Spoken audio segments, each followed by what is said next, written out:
एक दो शोरा से हम और आपको रूबरू कराते, लेकिन वक्त का तकाजा है इसलिए हजरत। लेकिन एक बात मैं आप सभी हजरात से कहना चाहता हूँ कि हजरत के बयान के बाद ऐसा न हो कि आप लोग अपनी कुर्सियाँ छोड़ करके चले जाएं। हमारे पास शोरा की एक लंबी फहरिस्त है, इंशाल्लाह बहुत अच्छे अच्छे नात वगैरह जो है आपको सुनने को मिलेंगे। फिलहाल हजरत माइक पर।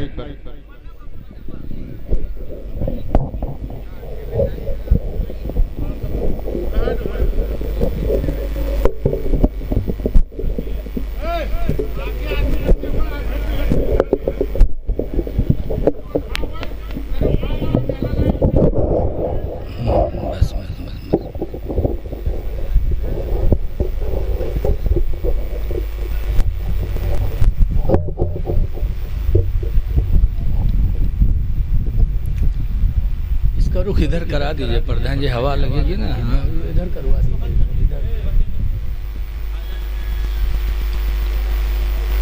अस्सलामु अलैकुम वरहमतुल्लाहि वबरकातुहू। इको बंद कर देना भैया, माइक वाले इको बंद कर दो। अल्हम्दुलिल्लाह अल्हम्दुलिल्लाह नहमदुहु व नस्तईनुहु व नस्तगफिरुहु व नु'मिनु बिही व नतवक्कलु अलैहि व नऊज़ु बिल्लाहि मिन शुरूरि अनफुसिना व मिन सय्यिआति अअमालिना। मन यहदिल्लाहु फला मुदिल्ल लहु व मन युद्लिलहु फला हादिय लहु व नशहदु अन ला इलाहा इल्लल्लाहु वहदहु ला शरीक लहु व नशहदु अन्न सय्यदना व मौलाना मुहम्मदन अब्दुहु व रसूलुहु सल्लल्लाहु तआला अलैहि वसल्लम। अम्मा बाद फ़अऊज़ु बिल्लाहि मिनश शैतानिर रजीम। बिस्मिल्लाहिर रहमानिर रहीम। अल्लज़ी खलक़ल मौत वल हयात लियब्लुवकुम अय्युकुम अहसनु अमला। आमन्तु बिल्लाहि सदक़ल्लाहुल अलियुल अज़ीम। दरूद शरीफ पढ़िए। सल्लल्लाहु अला नबील उम्मी व अला आलिहि व अस्हाबिहि व बारिक व सल्लिम। सलातो व सलामुन अलैका या सय्यदी या रसूल अल्लाह सल्लल्लाहु तआला अलैहि व सल्लम। हज़रात, निहायत खुश नसीब हैं वो लोग जिन्होंने आज अपने पैगम्बर इस्लाम सल्लल्लाहु अलैहि वसल्लम की महफिल मिलाद शरीफ सजाई है। इतना अच्छा इंतज़ाम किया है, लायक़ मुबारकबाद हैं। रसूलुल्लाह सल्लल्लाहु अलैहि वसल्लम के पहले खलीफा और सबसे पहले ईमान लाने वाले हज़रत सैयदना अबू बकर सिद्दीक़ रदियल्लाहु ताला अन्हु फरमाते हैं, इसी मिलाद शरीफ के ताल्लुक़ से मन अनफ़क़ दिरहमन अला क़रात मौलदिन नबी सल्लल्लाहु अलैहि वसल्लम, जिसने हुज़ूर सल्लल्लाहु अलैहि वसल्लम के मिलाद पर एक दिरहम खर्च किया। दिरहम आप ऐसे समझ लो अपने लिए एक रुपया। जिसने नबी की मिलाद पढ़ाने पर एक रुपया खर्च किया, फरमाते हैं काना रफ़ीक़ी फिल जन्ना, वो जन्नत में मेरा साथी होगा। हज़रत अबू बकर रदियल्लाहु ताला अन्हु जन्नती है। 10 सहाबे किराम को हुजूर ने जन्नत की बशारत दी, उन्हीं 10 में हज़रत अबू बकर सिद्दीक़ रदियल्लाहु ताला अन्हु भी। दूसरे खलीफा हज़रत उमर फ़ारूक़ आज़म रदियल्लाहु ताला अन्हु फरमाते हैं, मन अनफ़क़ दिरहमन अला क़रात मौलद नबी, जिसने नबी के मिलाद पढ़ाने पर 1 दिरहम खर्च किया, फ़क़द अहयल इस्लाम, तो उसने इस्लाम को ज़िंदा कर दिया।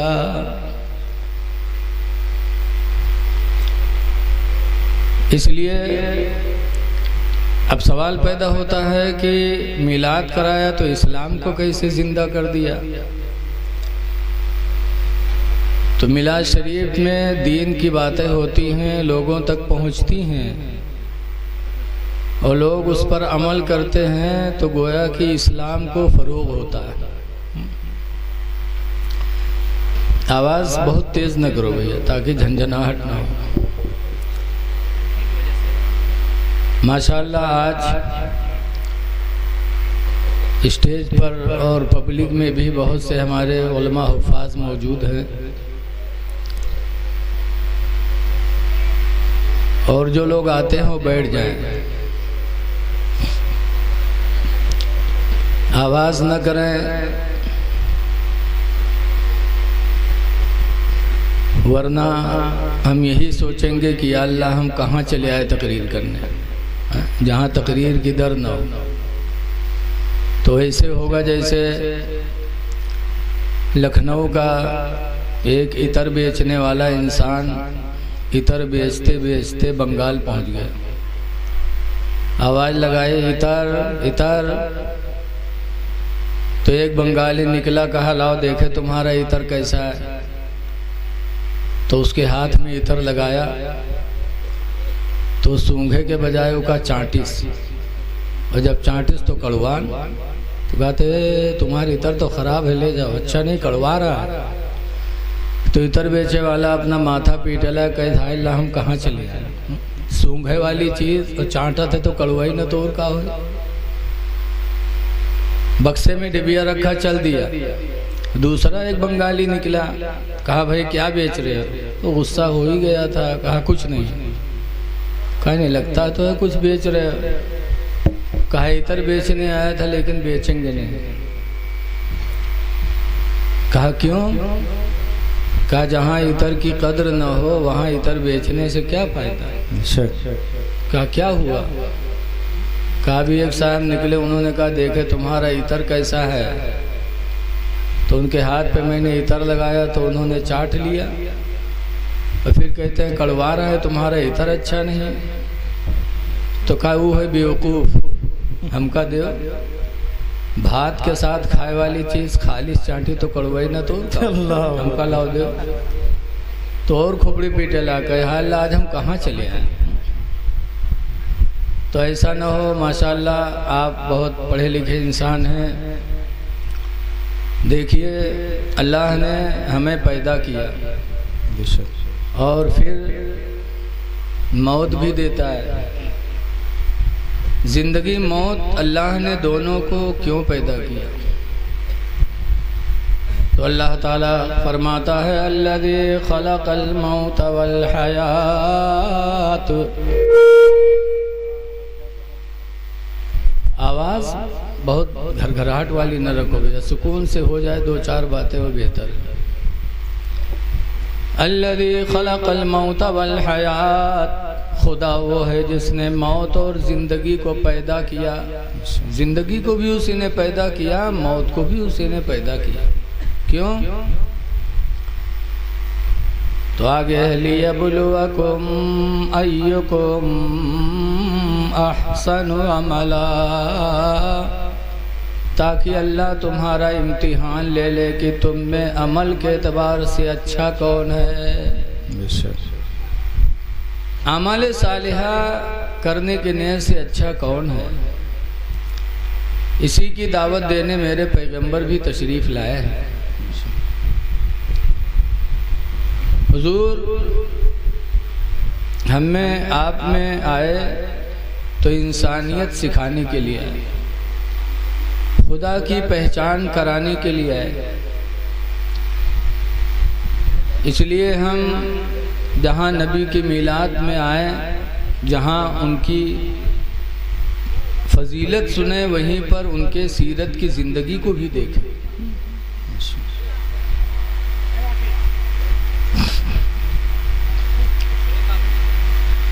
हुजूर सल्लल्लाहु अलैहि वसल्लम की ज़िंदगी कैसी ज़िंदगी थी। एक मरतबा हुजूर सल्लल्लाहु अलैहि वसल्लम मक्का की एक पहाड़ी बू कुबैस पे बकरियां चरा रहे थे। अक्सर नबियों ने बकरियां चराई, मेरे पैगंबर भी चरा रहे थे। और एक पहाड़ पे सर रखे हुजूर सो रहे थे, बकरियां चर रही थी। इतने में हुजूर का दुश्मन पहुंचा, अबू जहल। उसने देखा, कहा आज तो इनको मारना बहुत आसान है। सर पे पत्थर पे सर है, ऊपर से पत्थर मार दूं ख़त्म हो जाएंगे। उठाया पत्थर और सरकार के सर पे मारा। लेकिन अल्लाह जिसे जिंदा रखना चाहे उसे कोई मार नहीं सकता। सर जख्मी हो गया मेरे नबी का।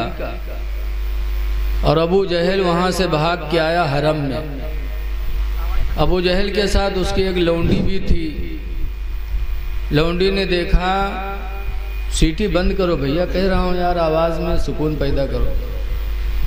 लौंडी आई हरम में और काबे के दरवाजे को पकड़ के रोने लगे।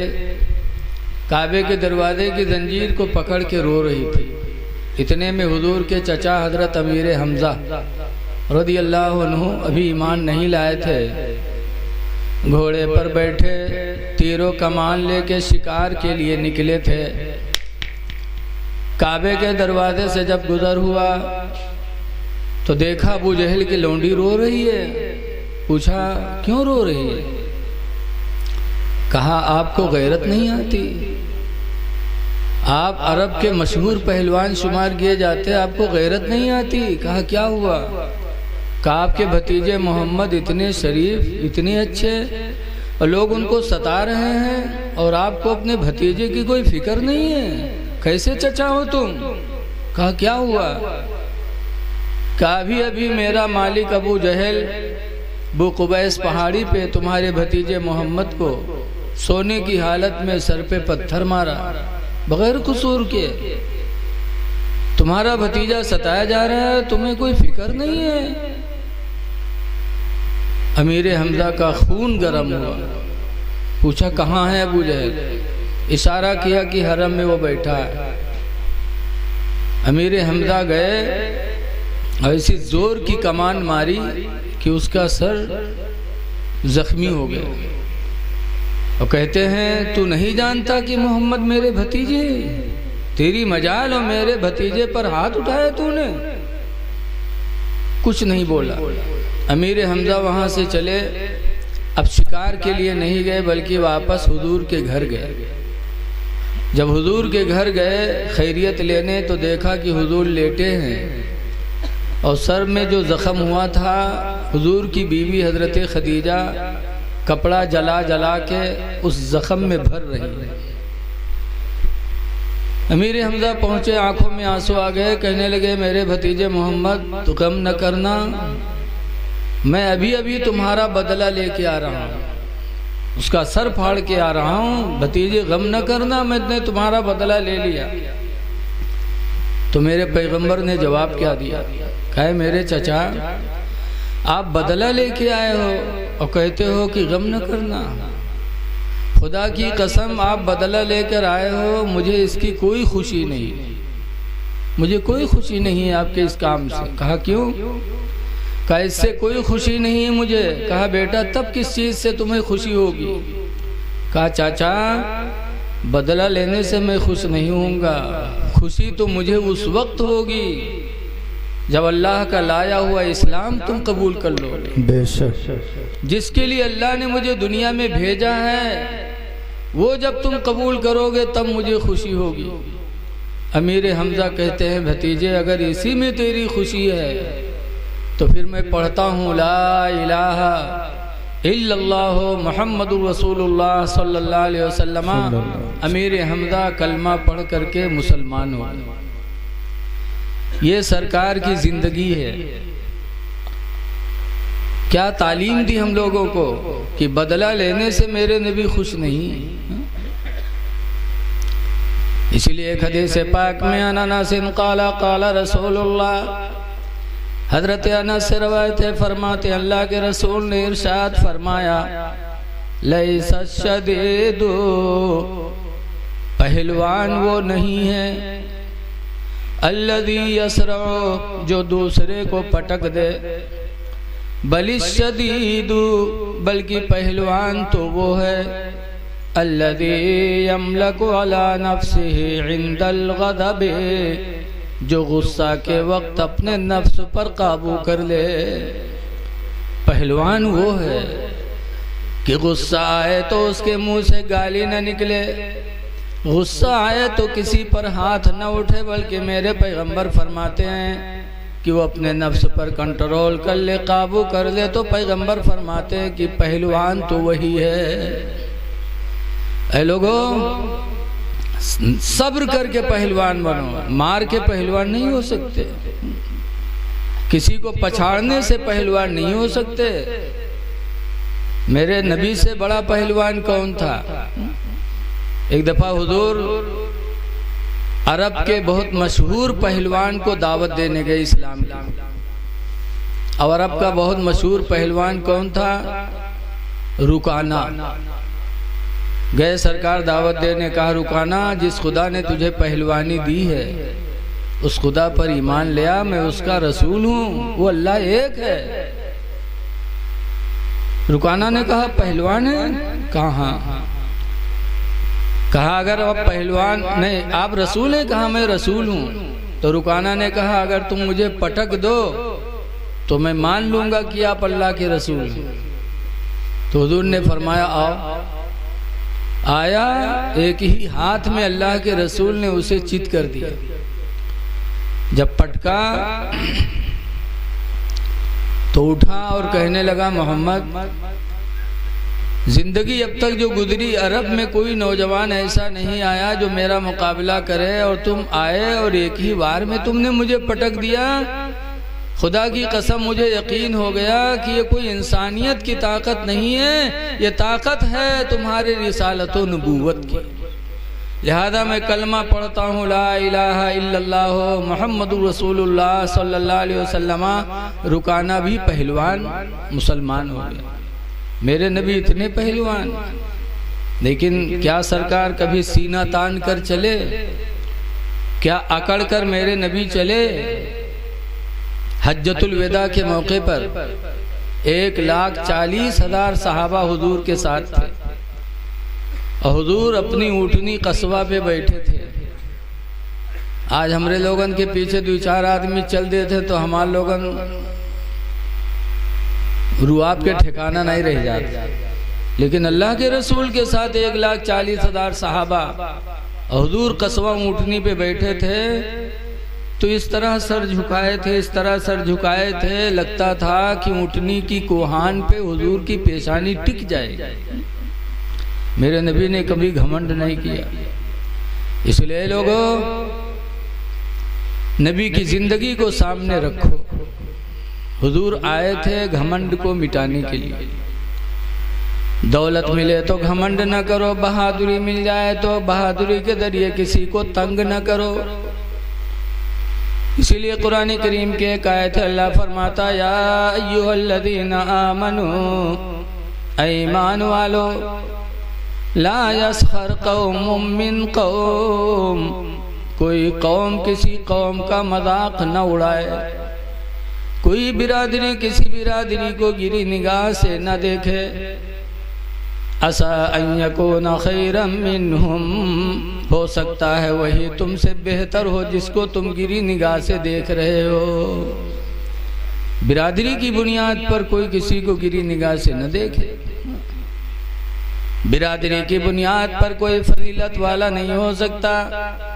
कुरान अल्लाह फरमाता है कुरान करीम में, इन्ना करमकुम इंदल्लाहि अतकाकुम, बेशक अल्लाह के नज़दीक तुम में वही ज़्यादा अच्छा है जो तुम में परहेजगार हो। परहेजगारी की ज़िंदगी इख्तियार करो, किसी को गिरी निगाह से न देखो। हल्का से इधर घुमाओ या उसको घुमा दीजिए, उसको पीछे वाला थोड़ा, हाँ बस। बिरादरी की बुनियाद पे कोई अपने आप को अफसल न समझे। आगे अल्लाह ताला औरतों के लिए भी फरमाता है वला निसा मिन निसा, और कोई औरत किसी औरत को गिरी निगाह से न देखे। आजकल बहुत सी औरतें सोना चांदी पहन लेंगी तो गरीब औरतों को गिरी निगाह से देखती। अल्लाह फरमाता वला निसा मिन निसा, कोई औरत किसी औरत को गिरी निगाह से न देखे। असा अन यकुन्ना खैरम मिनहुन्ना, हो सकता है वही औरत उससे बेहतर हो जिसको वो गिरी निगाह से देख रही है। लिहाजा लोगों, घमंड न करो, बहादुरी पर घमंड न करो, दौलत पे घमंड न करो, आपस में मोहब्बत करो, एक दूसरे को देखकर मुस्कुराने की कोशिश करो। हजरत सैयदना अबू बकर सिद्दीक रदी अल्लाह ताला अन्हु एक दिन जा रहे थे, उधर से हजरत अली शेर खुदा आ रहे थे। हजरत अबू बकर ने हजरत अली को देखा तो मुस्कुराने लगे, और हजरत अली अबू बकर को देखे तो वो मुस्कुराने लगे। सहाबा एक दूसरे से मिलते थे तो मुस्कुराते हुए मिलते थे। हजरत अली शेर खुदा पूछते हैं अमीरुल मोमिनीन, ये बताइए कि आप मुझे देखकर मुस्कुराए क्यों? तो हजरत अबू बकर कहते हैं क्यों ना मुझे मुस्कुराहट आए, मैंने पैगंबर से सुना है, हुजूर ने फरमाया है कि क़यामत के दिन जन्नत में जाने का टिकट अली बांटेंगे। अली जिसको टिकट देंगे वही जन्नत में जाएगा। तुम्हारा मकाम सोचकर मुझे मुस्कुराहट आ गई कि अल्लाह ने तुम्हारा मर्तबा कितना बुलंद किया है। तो हजरत अली ने जब पूछ लिया तो हजरत अबू बकर कहते अच्छा ये बताओ आप क्यों मुस्कुराए हमें देखकर? तो हजरत अली कहते हैं मैंने भी अपने पैगंबर से सुना है, वो फरमाते थे कि अली क़यामत के दिन जन्नत में जाने का टिकट उसी को देना जिसके दिल में अबू बकर की मोहब्बत होगी। जिसके दिल में अबू बकर की मोहब्बत होगी उसी को जन्नत में जाने का टिकट देना। आपका मर्तबा सुनकर मुझे भी खुशी हुई। तो पता चला कि सहाबा में एक दूसरे की इज्जत और मरातिब को देखकर खुश होते थे, और आज हम देख देख के जलते हैं। जलना नहीं चाहिए। प्रधानी के इलेक्शन के टाइम हुए तो रूह गुरूह सब ठाड़ हुई जी, जिनका कोई एक वोट दे वाला नहीं उन्होंने ठाड़ हो जाते। कोई पूछे यार तुम काहे खड़े हो गए यार, तुमका को दी वोट, काहे पई चाहे न पई हम फलनवा हराए के रही गए, उका हम जीते न दे। ये आदत हम में है, और ये जिद बहुत बुरी बात है। जिद्दी इंसान कभी कामयाब नहीं होता। जिद नहीं करना चाहिए किसी को तकलीफ देने के लिए। जिद्दी का अंजाम बहुत खराब है। मौलाना अब्दुल मुस्तफ़ा आज़मी अलैहिर्रहमा अपनी किताब में लिखते हैं, एक जिद्दी का वाक़िया बयान करते हैं।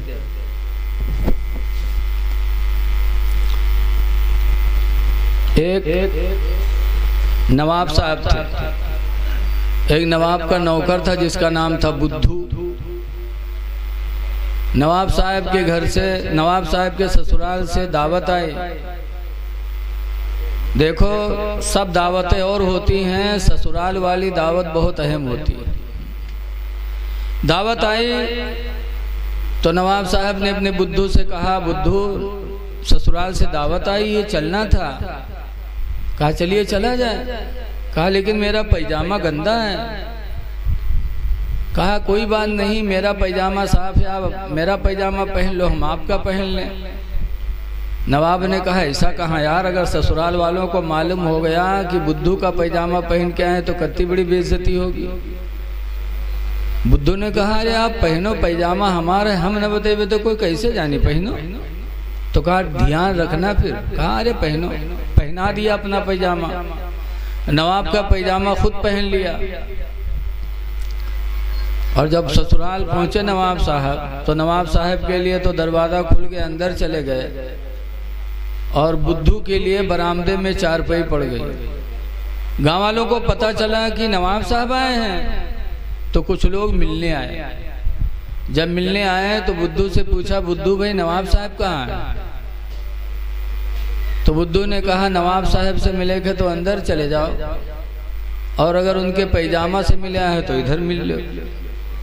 तो लोग चौंके, कहीं नहीं कौन बात भाई, कहीं बात ऐसे है, अगर उनसे मिले आए तो अंदर जाओ, उनके पैजामा से मिले आए तो इधर मुलाकात कर लो।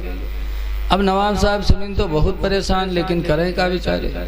जब सब मिलके चले गए तब नवाब साहब निकले, ओका डांटे लगे, कहने रे हजरत गलती हो गई, भूल गया था, माफ़ कर दो, पहली गलती अल्लाह भी माफ़ करता है। खैर माफ़ कर दिया। फिर कुछ लोग मिलने आए।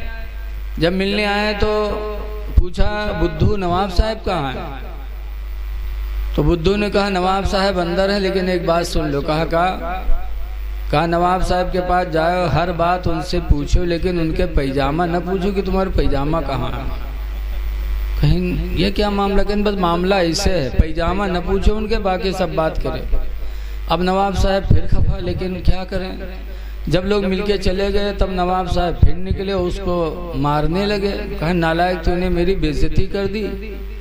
कहा, रे हुजूर कहा तो था कि पैजामा न पूछना। कहा, हर नालायक पैजामा पैजामा रट रहा है। कहा, अच्छा माफ़ कर दो, पैजामे का नाम ज़बान पे नहीं आएगा। खैर बात ख़त्म हो गई। फिर कुछ लोग मिलने आए। जब मिलने आए तो पूछा, बुद्धू नवाब साहब कहाँ है? तो बुद्धू ने सर झुका लिया, चुप। लोगों ने कहा, रे बुद्धू बोलना, नवाब साहब कहाँ है रे? बुद्धू एक चुप, हजार चुप। फिर कहने, रे बुद्धुआ बोलना, रे कहाँ है नवाब साहब? तब बुद्धू कहते, मैं क्या जानूँ नवाब साहब कहाँ है। जब उनका हम पैजामा नहीं बता सकते हैं तो उनको कैसे बता सकते हैं। वह नवाब साहब के नए बर्दाश्त वह निकले और मार के भगाई दी। मारा भी गया, रुसवा भी हुआ, नौकरी भी गई। हजरत लिखते हैं, ऐ लोगों जिद न करो, जिद का अंजाम खराब होता है। शैतान ने जिद ही किया था कि हम आदम को सजदा नहीं करेंगे, तो मरदूद बारगाह हो गए। भैया थोड़ा चाय के सिलसिला थोड़ी देर बाद मलाओ यार, थोड़ा मुतवज्जह हो करके बात को सुनो। तो ऐ लोगों, अल्लाह के रसूल सल्लल्लाहु अलैहि वसल्लम की ज़िंदगी सामने रखो। उन्होंने अपने हर किरदार से हमको संवारने की कोशिश की। अल्लाह के रसूल सल्लल्लाहु अलैहि वसल्लम की एक हदीस सुनो। अन अबी हुरैरता क़ाला क़ाला रसूलुल्लाह सल्लल्लाहु अलैहि वसल्लम।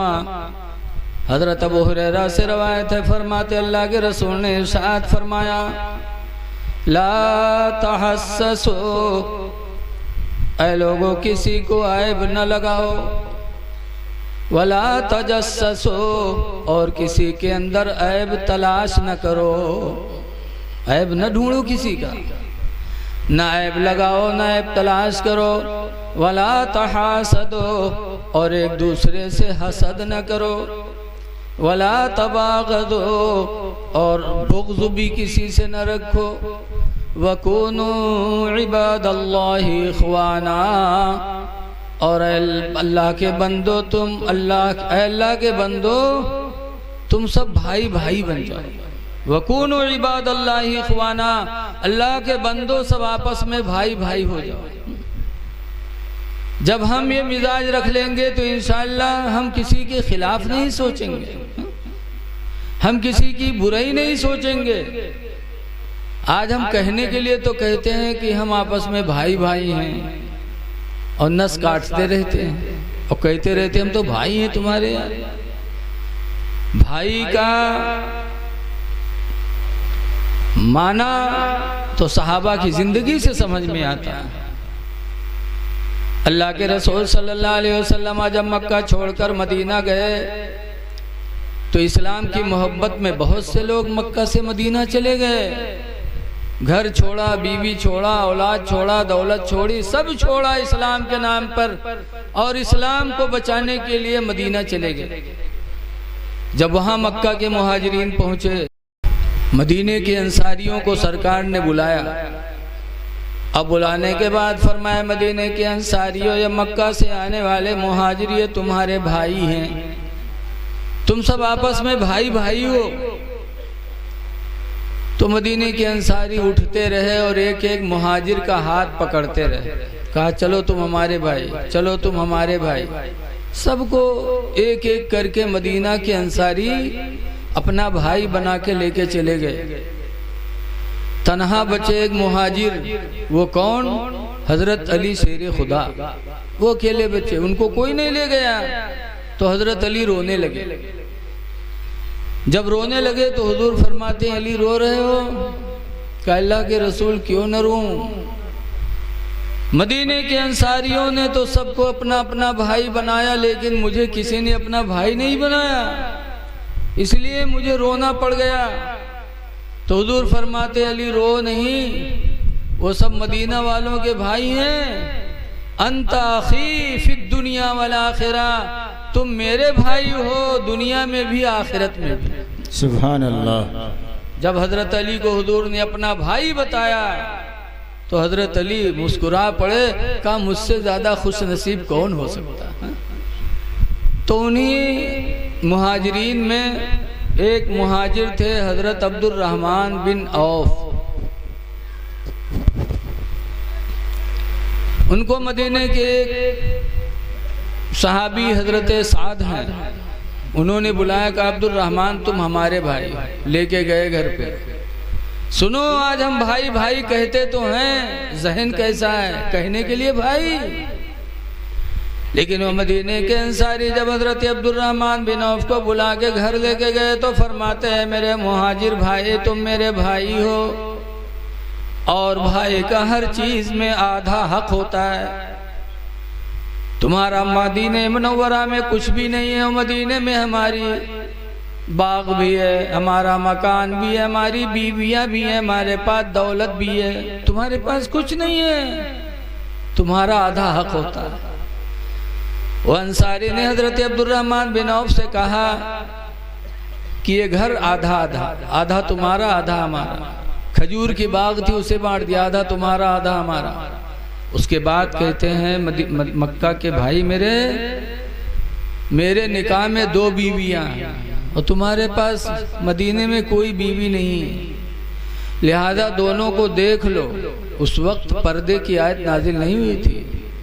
कहा दोनों को देख लो, जो तुम्हें पसंद आए दोनों में मैं उसको तलाक दे दूं, तुम उससे निकाह कर लो, ताकि तुम्हारे निकाह में भी एक बीवी आ जाए, क्योंकि तुम मेरे भाई हो, भाई का आधा आधा हक होता है। आज कोई तो कर नहीं पाएगा ऐसा, लेकिन उस जमाने के बड़े गयूर मुसलमान होते थे। डिहवा गांव के रोह तो कहा चलो ठीक है मिल गया सब, आधा घर मिल गया, बगिया मिल गए, मेहरुआ मिल गया, तैयार हो जाते। लेकिन वारे अब्दुर रहमान बिन औफ कितने गयूर सहाबी थे, गैरतमंद थे। उन्होंने कहा है मेरे अंसारी भाई ये मकान भी तुमको मुबारक हो, खजूर की बाग भी तुमको मुबारक हो, तुम्हारी बीवियां भी तुम्हें मुबारक हो, मेरे जेब में चंद पैसे हैं, तुम मदीने की बाजार मुझे बता दो, मैं तिजारत करके अपनी जिंदगी गुजार लूंगा। बोझ नहीं बने। गए कैनका बाजार में, चंद पैसे थे, पनीर खरीदा और दूसरी जगह बैठे बेचा, अल्लाह ने बहुत नफा दिया। फिर खरीदा, फिर बेचा, चंद ही दिनों में अल्लाह ने अब्दुर रहमान बिन औफ की तिजारत में इतनी बरकत दी, इतनी बरकत दी कि मुल्के शाम से तिजारत का सामान मंगाने लगे तो 700 ऊँटों पर उनके तिजारत के सामान लद के आने लगे। 700 ऊँट लाइन लग जाती मुल्के शाम से मदीने मुनव्वरा के लिए, और एक धूम मच जाती कि आज अब्दुर रहमान बिन औफ का माले तिजारत मुल्के शाम से मदीना आया हुआ है। इतनी अल्लाह ने बरकत दी। और उनके इंतकाल के बाद इतनी दौलत थी उनके घर में कि उनके बच्चों ने कुल्हाड़ी से सोना काट काट के आपस में बांटा। अब यहाँ दो चीज़ें हैं कि जिसका भरोसा खुदा की ज़ात पर होता है, अल्लाह उसे ऐसा देता कि वो समझ भी नहीं पाता कहाँ से मुझे मिल गया। और दूसरे कि उन्होंने भाई भाई समझा है। याद आए लोगों, आपस में भाईचारगी बना के रखो।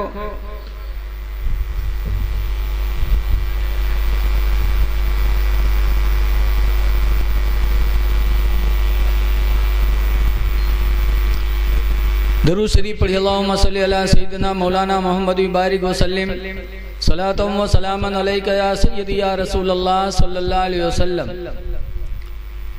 देखिए, बहुत से इसमें अक्सर नौजवान हैं। ऐ नौजवानों, ज़रा अपने नबी की सीरत देखो। हुज़ूर सल्लल्लाहु अलैहि वसल्लम 25 साल की उम्र में 40 साल की बीवी खदीजा से शादी किया। खदीजा बेवा थी। एक मर्तबा निकाह हुआ, हाला से 2 बच्चे पैदा हुए। खदीजा से हाला का इंतकाल हो गया, खदीजा बेवा हो गई। दोबारा फिर शादी अतीक से किया, अतीक के जरिए एक बच्ची हुई। फिर अतीक का इंतकाल हो गया, खदीजा बेवा हो गई। तो सोच लिया कि अब तीसरी शादी नहीं करूँगी। लेकिन हसीन बहुत थी 40 साल की उम्र के बावजूद, और दौलत भी बेशुमार थी। अब आजकल ऐसी लड़कियों के, ऐसे औरतों के रिश्ते बहुत मिलते हैं। मालदार हो, खूबसूरत हो, तो पैगाम पर पैगाम। खदीजा के पास भी पैगाम आए। उन्होंने कहा ना, अब शादी नहीं करूंगी। लेकिन हुजूर सल्लल्लाहु अलैहि वसल्लम की जिंदगी खदीजा की निगाहों के सामने थी। हुजूर किसी पर बोझ नहीं बनते थे, जैसे आजकल पीर मुरीदों पर बोझ बने हुए हैं। जहां घटी बचल दे हैं मुरीदन मदौरा कर, मेहनत करके नहीं खाना चाहते। अल्लाह के रसूल की जिंदगी देखो कि मक्का के लोगों से तिजारत का माल लेते और जाते, मुल्क शाम से बेच कर लाते, पैसा देते, तो उसमें जो नफ़ा होता उसी में से दुकान वाला हुजूर को मजदूरी देता और उसी मजदूरी से सरकार अपनी ज़िंदगी गुजारता। हज़रत खदीजा ने भी देखा कि मोहम्मद जिसका माल बेचने ले जाते हैं बहुत नफ़ा लाते हैं, तो कहा मोहम्मद मेरा भी माल बेच दो। कहा तुम भी दे दो। लेके गए मुल्क शाम और सरकार ने बेचा, बहुत नफ़ा हुआ उसमें। जब बेचकर मुल्क शाम से मक्का वापस हुए, खदीजा को पता चला कि आज मेरा माल बेचकर मोहम्मद मुल्क शाम से मक्का आ रहे हैं। तो खदीजा अपने घर के छत पर चढ़ गई और हुजूर का रास्ता देखने लगी। क्या देखती हैं कि धूप तेजी की निकली है, पूरी दुनिया में धूप है, लेकिन हुजूर चल रहे हैं तो हुजूर के ऊपर बादल का टुकड़ा साया किए हुए चल रहा है। जैसे हुजूर चलते वैसे बादल का टुकड़ा भी चलता रहता है, हुजूर साए में आ रहे हैं। ये सरकार का मौजिज़ा खदीजा ने देखा तो दिल में असर कर गया। जब आए सरकार तो सरकार के साथ हज़रत खदीजा का नौकर मैसरा भी था साथ में। मैसरा को अलग बुलाया खदीजा ने और कहा है मैसरा, आज मैंने एक अजीब बात देखी है। कहा क्या? जब तुम लोग आ रहे थे तो धूप पूरी दुनिया में, और मैंने देखा कि मोहम्मद के ऊपर बादल का टुकड़ा साया किए हुए चल रहा है, मोहम्मद साए में चल रहे हैं। तो मैसरा ने कहा खदीजा आपने आज ही देखा है, और खुदा की कसम 1 महीना मुल्क शाम में मैं साथ में रहा, मैं हमेशा यही देखता था कि बादल का टुकड़ा उनके ऊपर साया हमेशा किए रहता था। तो खदीजा के दिल में बात असर कर गई। तो बुखारी की हदीस में कि हज़रत खदीजा ने एक औरत से कहा, निकाह से नफ़रत करने लगी थी, लेकिन नबी की ज़िंदगी देखकर नबी से निकाह की ख्वाहिश पैदा हुई। बुखारी की हदीस में कि हज़रत खदीजा ने एक औरत से कहा, जाके हुजूर से कह दो इन्नी क़द रग़िबतु फ़ीका या मोहम्मद, ऐ मोहम्मद मैं तुम्हारे निकाह में आना चाहती हूँ, जाकर मेरे निकाह का पैगाम दे दो। जब उस औरत ने जाके खदीजा के निकाह का पैगाम सुनाया तो सरकार ने जवाब क्या दिया? ऐ नौजवानों जरा गौर से सुनना।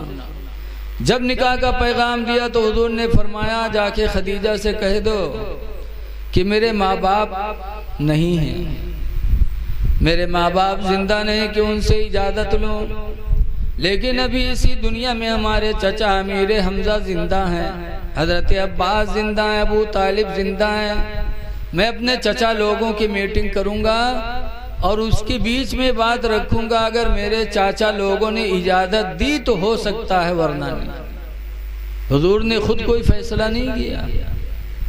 आवाज देखा जाता है कौनो बिटिया अगर कौनो से तनी मुस्कियाई बोल दी भले के भाग गा दिल्ली, बम्बई भाग गा, बप्पा के रुआ मुद्दा तूरा जाते, घर कुड़ुक्की होते, खानदान बर्बाद हो रहा है।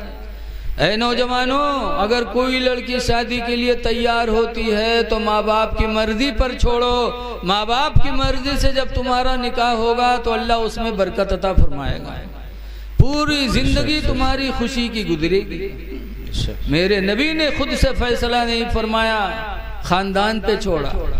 गए चाचा लोगों को बुलाया, खदीजा की बात सुनाई तो बड़े चाचा अबू तालिब खड़े हुए, कहे लोगों जैसे अरब में मेरे भतीजे मोहम्मद का कोई जवाब नहीं है, ऐसे मक्का में खदीजा का भी कोई जवाब नहीं है। ये रिश्ता मैं पसंद करता हूँ। उसके बाद अबू तालिब ने निकाह पढ़ाया और खदीजा हुजूर के घर में रुखसत हो गई। 25 साल की जवानी में सबसे पहले मेरे नबी ने बेवा औरत से शादी की। कोई सोचत हुए कि हो सकत है कोनो कुंवारी न मिलत रही हुई, माअल्लाह। रसूलुल्लाह सल्लल्लाहु अलैहि वसल्लम से ज्यादा हसीन कौन था, उनसे ज्यादा खूबसूरत कौन था? लेकिन हुजूर ने सबसे पहला निकाह बेवा औरत से करके अपनी उम्मत को एक पैगाम दिया कि मेरी उम्मतियों, अगर तुम्हारे बीच में कोई औरत बेवा हो जाए तो उसको भी अपने निकाह में ले करके उसे भी खुशी की जिंदगी गुजारने का मौका दे देना और अपने नबी की सुन्नत समझकर बेवा औरत को अपने निकाह में ले लेना। मेरे नबी ने खदीजा से निकाह किया और उसके बाद खदीजा ने हुजूर के साथ क्या सलूक किया, खानदान की मर्जी से निकाह हुआ। तो लिखा है कि हुजूर गारे हिरा में इबादत के लिए जाते थे, जो मक्का से 4 किलोमीटर दूर, और फिर हिरा पहाड़ी पे चढ़ करके खदीजा हुजूर को खाना पानी दिया करती थी। एक दिन नहीं, 2 दिन नहीं, मुसलसल 15 साल तक शौहर को ले जाके खाना पानी खिलाया, 4 किलोमीटर पैदल चल करके। आज बगले में यहाँ खेत में जोतो तो मेहरुआ खाना लेके नहीं जी, दुकान पे दिन भर बैठे रहो, खाना लेके नहीं जाएगी। खदीजा 15 साल तक मुसलसल अपने शौहर के लिए खाना पानी लेके गई तो अल्लाह ताला ने हजरत जिब्रील से फरमाया, जिब्रील जाओ खदीजा को मेरा सलाम पहुंचा दो। जरा सुभान अल्लाह बोल दो यार, यहाँ न बोलियो तो मैं घरे जी हो कही सुभान अल्लाह। अल्लाह की कुदरत कोई सुनो, नेक चीज सुनो, अच्छी चीज तो कहो सुभान अल्लाह। अल्लाह मजबूर से पाक है, अल्लाह के नजदीक कोई मजबूरी है ही नहीं, अल्लाह पाक। जाओ खदीजा को मेरा सलाम सुना दो और मेरे हबीब से कह दो कि खदीजा के बदले में, खदीजा ने जो 15 साल अपने शौहर की खिदमत की, उसके बदले में मैंने जन्नत में उसके लिए मोतियों का महल सजा के रखा है। सुभान अल्लाह। पता चला एक औरत जब अपने शौहर की खिदमत करती है तो अल्लाह इतना राजी होता है कि उसके बदले में अल्लाह उसके लिए जन्नत में महल बना देता है। मेरी माँ बहनों सुन रही हो तो अपने शौहरों की खिदमत करो, शौहरों को राजी रखने की कोशिश करो। 15 साल तक खाना पानी खिलाया और उसके बाद कुरान की आयत लेके हजरत जिब्रील नाजिल हुए। पहली आयत कहा इक़रा, पढ़ो। सरकार ने फरमाया माना बिकारिन में पढ़ने वाला नहीं। कहा इक़रा, पढ़ो। कहा माना बिकारिन में पढ़ने वाला नहीं। तीसरी मर्तबा हजरत जिब्रील ने सीने से लगाया और कहा पढ़ो इक़रा बिस्मि रब्बिकल लज़ी खलक़, अपने रब का नाम पढ़ो जिसने तुम्हें पैदा किया। तो हुजूर ने पढ़ा, जिब्रील चले गए, हुजूर को घबराहट हुई, हुजूर घर आए। 15 साल तक रहे, कोई सेब संतरा लेके रोज नहीं आते थे घर, लेकिन 15 साल के बाद जब हुजूर ने हजरत खदीजा से आके कहा, ज़म्मिलूनी ज़म्मिलूनी या खदीजा, खदीजा मुझे चादर ओढ़ा दो, मुझे चादर ओढ़ा दो, लक़द खशीतु अला नफ्सी, मुझे अपनी जान का डर लग रहा है, चादर ओढ़ाओ। तो आजकल की औरतें होती तो कहती और बेर बेर हुआ जाओ और रोजे रोज जाऊँ, लेकिन वारे खदीजा, ऐ मेरी माँ बहनों, जब खदीजा ने अपने शौहर को परेशान देखा तो बोलियां कैसी बोली। बुखारी की हदीस में खदीजा ने कहा था, कल्ला वल्लाहि ला युख़ज़ीक अल्लाहु अबदा, हरगिज नहीं, अल्लाह ताला आपको कभी रुसवा नहीं करेगा। बेशक। आप क्यों घबरा रहे हैं? खुदा की कसम, खुदा आपको कभी रुसवा नहीं करेगा। इन्नका लतसिलुर रहमा, इसलिए कि तुम लोगों पर रहम किया करते हो। सुभान अल्लाह। तुम्हारा काम रहम करना है। व तहमिलुल कल्ला, और कमजोरों का बोझ लाद लाद के उनके घर पहुंचाते रहते हो। अगर आज हमसे कोई कहे कि जा तो बाजार 1 किलो भिंडी लेता है, तो हमार माथा सुकुड़ जे के ही आज तू का भिंडी लावे हम ही मिले रहा, बोलो। और हुजूर की जिंदगी कि कोई बोझा लाद के जा रहा था, हुजूर देखते कि बोझा गरुआ है तो उसका बोझ अपने सर पे रख करके उसके घर पहुंचाते थे। फरमाती व तहमिलुल कल्ला, कमजोरों का बोझ लाद लाद के तुम पहुंचाया करते हो। व तक्सिबुल मादूमा, और यतीमों और बेवाओं को तुम कमा कमा के खिलाते हो।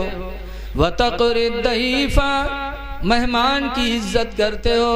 व तईनु अला नवाइबिल हक़्क़े, और हक मामले पर दूसरों की आप मदद किया करते हो। जब आपका अमल इतना अच्छा है तो अल्लाह आपको रुसवा कहाँ करेगा? अल्लाह आपको इज्जत ही इज्जत अता फरमाएगा। देखो रसूल करीम ने खानदान की मर्जी से शादी किया तो बीवी ऐसी मिली कि परेशानियों में सुकून दे रही है। सुभान अल्लाह। ऐसा सुकून दिया खदीजा ने अपने नबी, अपने पैगंबर को। 25 साल हुजूर के निकाह में रही। 11 बीवियां थी सरकार की। 11 बीवियों में सिर्फ हजरत खदीजा ही से बच्चे हुए, बाकी 10 बीवियों से कोई बच्चे नहीं हुए। इसीलिए जब खदीजा का इंतकाल हुआ और हुजूर की शादी हजरत आयशा सिद्दीक़ा रदी अल्लाह अन्हा से हुई, तो हजरत खदीजा आयशा का बयान है। क्या बात भैया, किसी को तलाश कर रहे हैं क्या? हाफ मैंड, इनको बिठा दो भाई। अरे कुर्सी दे दो। अरे कोई पकड़ के बिठा दो, बैठ जाओ।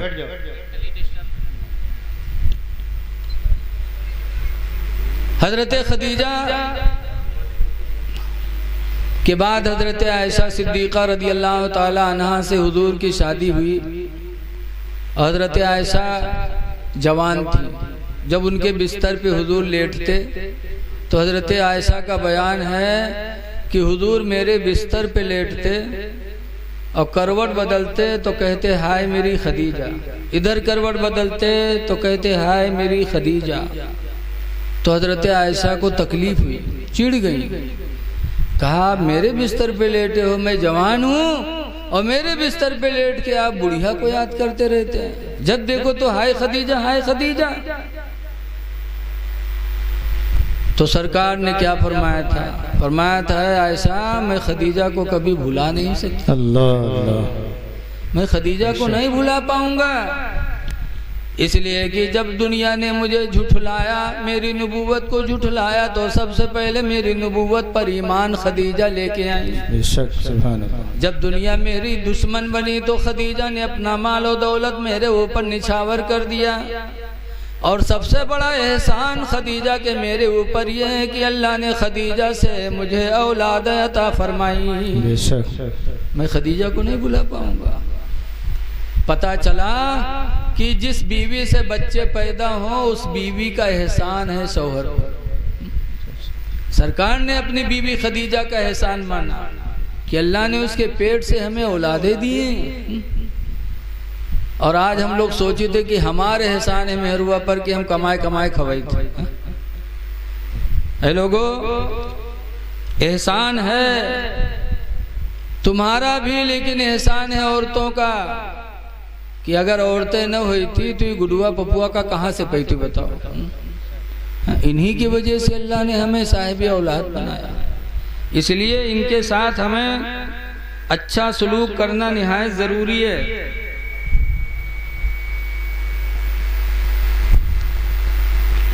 क्या है वो पढ़ने का? अच्छा,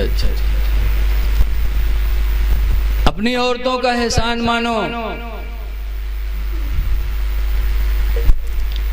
उन पर जुल्म न ढाओ। इनको अल्लाह ने कम अक्ल बनाया है, कम अक्ली की बुनियाद पर ये कुछ से कुछ कह सकती है, लिहाजा हमको उस वक्त बर्दाश्त करना। कम अक्ल हैं, थोड़ी सी बात पर खड़ी हो जाएंगी, कहेंगे असिल को तो तुम हमको आज छोड़ दो। मर्द